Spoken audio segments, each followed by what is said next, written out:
Adab everyone, Khush Aamdeed to our channel. Let's learn together.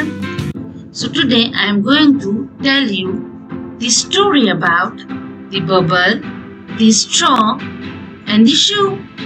So let's start. Listen and enjoy this story.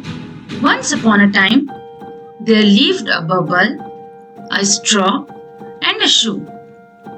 One day they went into the forest. They came to a river.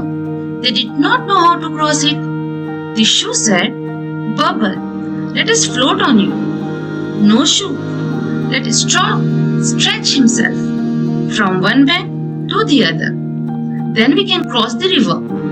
So the straw stretched himself from one bank to the other. When the shoe jumped on the straw, it broke.